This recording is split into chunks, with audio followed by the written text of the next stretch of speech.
ದಶಕದ ಬಳಿಕ ರಾಷ್ಟ್ರ ರಾಜಧಾನಿಯಲ್ಲಿ ಭಾರೀ ಮಳೆ ದಾಖಲು. ಎಲ್ಲರಿಗೂ ಟೊಪ್ಪಿ ಕನ್ನಡ ಟಿವಿ ಯೂಟ್ಯೂಬ್ ಚಾನಲ್ಗೆ ಸ್ವಾಗತ ಅಂತ ಹೇಳಿದ್ರೆ ಶುರು ಮಾಡೋದಕ್ಕಿಂತ ಮೊದಲು ಯಾರೆಲ್ಲ ನನ್ನ ಯೂಟ್ಯೂಬ್ ಚಾನಲ್ ಮೊದಲು ನೋಡ್ತಿದ್ರಿ ಅವರೆಲ್ಲರೂ ಸಬ್ಸ್ಕ್ರೈಬ್ ಮಾಡ್ಕೊಳ್ಳಿ ಮತ್ತು ಪಕ್ಕದಲ್ಲಿ ಬೆಲ್ಲನ್ನು ಪ್ರೆಸ್ ಮಾಡಿ ಗೈಸ್. ವರ್ಷ ಆಗಸ್ಟ್ನಲ್ಲಿ ರಾಷ್ಟ್ರ ರಾಜಧಾನಿ ದೆಹಲಿಯಲ್ಲಿ ಭಾರೀ ಮಳೆಯಾಗಿದೆ.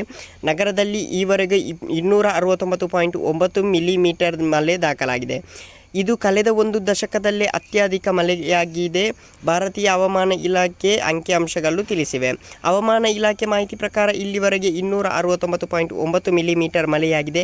ಇದು ಆಗಸ್ಟ್ 2023ರಲ್ಲಿ ದಾಖಲಾದ ಗರಿಷ್ಠ ಪ್ರಮಾಣವನ್ನು ಮೀರಿಸಿದೆ. ಇದರಿಂದ ದೆಹಲಿಯಲ್ಲಿ ನಿರೀಕ್ಷೆ ಮೀರಿದ ದಿನಗಳಿಂದ ಮಳೆ ಸುರಿಯುತ್ತಿದೆ.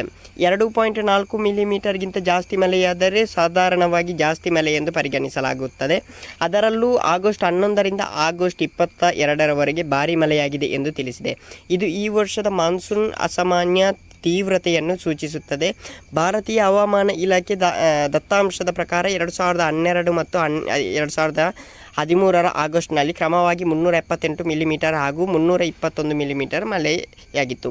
ಶುಕ್ರವಾರ ಗರಿಷ್ಠ ಮತ್ತು ಕನಿಷ್ಠ ತಾಪಮಾನವು ಕ್ರಮವಾಗಿ 36 ಡಿಗ್ರಿ ಸೆಲ್ಸಿಯಸ್ ಮತ್ತು 26 ಡಿಗ್ರಿ ಸೆಲ್ಸಿಯಸ್ ಅನ್ನು ನೆಲೆಗೊಂಡಿದೆ.